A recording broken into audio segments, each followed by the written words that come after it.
Taste the Daily. Trichy அரியமங்கலத்தில் தாயின் இரண்டாவது கணவரை நண்பர்களுடன் சேர்ந்து அரிவாளால் தாக்கிய இளைய மகன் உட்பட 7 பேர் பிடிபட்டனர். இந்திரா தெருவைச் சேர்ந்த நாகராஜ் என்பவருக்கு விவாகரத்தான நிலையில் 2 ஆண்டுகளுக்கு முன்பு கணவனை இழந்த கூடார செல்வி என்பவரை திருமணம் செய்துள்ளார். கூடார செல்விக்கு முதல் கணவர் மூலம் 2 மகன்கள் உள்ளனர். இந்த நிலையில் தனது தாயின் திருமணத்தை ஏற்றுக்கொள்ளாத இளைய மகன் நண்பர்களுடன் சேர்ந்து சனிக்கிழமை இரவு நாகராஜை கத்தி மற்றும் அரிவாளால் தாக்கிவிட்டு தப்பியுள்ளார். இதில் பலத்த காயமடைந்த நாகராஜ் சிகிச்சை பெற்று வரும் நிலையில் அவர் அளித்த புகாரின் பேரில் கூடார செல்வியின் இளைய மகன் உட்பட 7 பேர் பிடிபட்டனர். விடியா ஸ்டாலின் ஆட்சியில் காவல்துறை மீது பயமில்லாததே இதுபோன்ற சம்பவங்கள் ஏற்பட காரணம் என குற்றம் சாட்டப்படுகிறது. சென்னையில் கத்தியால் தாக்கி இளைஞர் ஒருவரை பிரபல ரவுடி கொலை செய்ய முயன்ற சம்பவம் பொதுமக்களை அதிர்ச்சியில் ஆழ்த்தியுள்ளது. ஆர்கே நகரைச் சேர்ந்த பிரபல ரவுடியான அருள் என்ற பங்காரோ கொடுங்கையூரில் ஒருவரை கத்தியால் தாக்கி கொலை செய்ய முயன்று அட்டகாசத்தில் ஈடுபட்டார். இதை கண்ட பொதுமக்கள் பீதியடைந்த நிலையில் திமுக ஆட்சியில் தமிழக தலைநகரான சென்னை ரவுடிகளின் தலைநகராக மாறிவிட்டதாகவும் ரவுடிகளுக்கு புரியும் மொழியில் பேசுவேன் என கூறிய காவல்துறை யாருடைய ஏவலுக்கு சேவகம் புரிந்து கொண்டிருக்கிறது என்றும் காட்டமாக கேட்கின்றனர். சென்னையில் இளைஞர்கள் போதை தலைக்கேறிய நிலையில் பாரில் ரகளை செய்து அடிதடியில் ஈடுபட்ட சம்பவம் ஸ்டாலின் ஆட்சியில் தமிழகம் போதையில் எப்படி சீரழிகிறது என்பதை படம் பிடித்து காட்டுவதாக அமைந்தது. வில்லிவாக்கத்தில் செயல்படும் ஒரு மதுபான கூடத்தில் 3 இளைஞர்கள் மது அருந்தியுள்ளனர். அப்போது அவர்கள் ரகளை செய்து பார் ஊழியர்கள் 2 வரை பாட்டிலால் தாக்கியதாக கூறப்படுகிறது.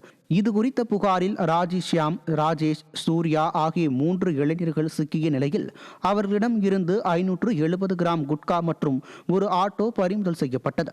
திமுக ஆட்சியில் பெருகி வரும் போதை கலாச்சாரத்தால் இளைஞர்களின் வாழ்வை சீரழிவதாக மக்கள் குற்றம் சாட்டுகின்றனர். சேலம் மாவட்டம் மேட்டூர் அருகே அடுத்தடுத்து 2 கோவில்களின் பூட்டை உடைத்து நகை, பணம் கொள்ளையடிக்கப்பட்ட சம்பவம் அதிர்ச்சியை ஏற்படுத்தியுள்ளது. புதுரெட்டியூர் பகுதியில் உள்ள மாரியம்மன் கோயிலின் கதவு உடைக்கப்பட்டு அம்மனுக்கு அணிவிக்கப்பட்டிருந்த தாலி திருடப்பட்டுள்ளது. இதேபோன்று அக்கிராமத்தில் உள்ள முனியப்பன் கோயில் உண்டியல் உடைக்கப்பட்டு அதிலிருந்த 20,000 ரூபாய் கொள்ளையடிக்கப்பட்டதாக தெரிவிக்கப்பட்டுள்ளது. ஒரே நேரத்தில் 2 கோயில்களில் நிகழ்ந்துள்ள கொள்ளை சம்பவங்களால் கிராம மக்கள் அச்சமடைந்துள்ளனர். இந்த நிலையில் விடிய ஆட்சியில் காவல்துறையினர் முறையாக ரோந்து பணிகளில் ஈடுபடாத காரணத்தால் கொள்ளை சம்பவங்கள் நிகழ்வதாக மக்கள் குற்றம் சாட்டியுள்ளனர்.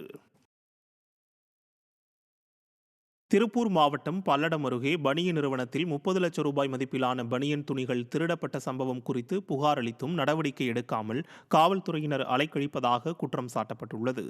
20 பேர் கொண்ட மர்ம கும்பல் குன்னாங்கால் பாளையத்தில் உள்ள வினோத்குமார் என்பவருக்கு சொந்தமான நிறுவனத்தின் கேட்டை கழற்றி வைத்துவிட்டு உள்ளே நுழைந்து 30 லட்சம் ரூபாய் மதிப்பிலான துணிகளை கொள்ளையடித்து சென்றுள்ளனர்.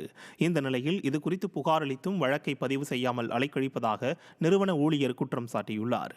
திமுக ஆட்சியில் முறையாக ரோந்து பணியில் காவல்துறை ஈடுபடாததால் கொள்ளைகள் நடைபெறுவதாகவும் இதுகுறித்து புகார் அளிக்கச் சென்றால் அலைக்கழிக்கப்படுவதாகவும் வணிகர்கள் வேதனை தெரிவித்துள்ளனர். சம்பந்தப்பட்ட காவல்துறை அதிகாரிகிட்ட புகார் கொடுக்க வந்தோம். ஆனால் புகாரை திருட்டு வழக்கு கொடுத்தோம் நாங்கள். ஆனால் திருட்டு வழக்கு தானா அப்படின்னு சொல்லி டிஎஸ்பிகிட்ட கன்ஃபார்ம் பண்ணிவிட்டு சொல்கிறேன்னு சொல்லி 2 நாள் ஆல்ரெடி அலக்கழிச்சிட்டாங்க. இன்றைக்கி வந்தோம், நாளைக்கு வாங்கன்னு சொல்லி சொல்கிறாங்க. இது எல்லாம் சிசிடிவி ஃபுட்டேஜ் எல்லாமே இருக்குது. ஆனாலும் அவங்க அது திருட்டு வழக்காக போடுறதுக்கு சிஎஸ்ஆர் கூட போட்டு தர மாட்டேன்னு சொல்லி அலக்கழிச்சிட்டு இருக்கிறாங்க.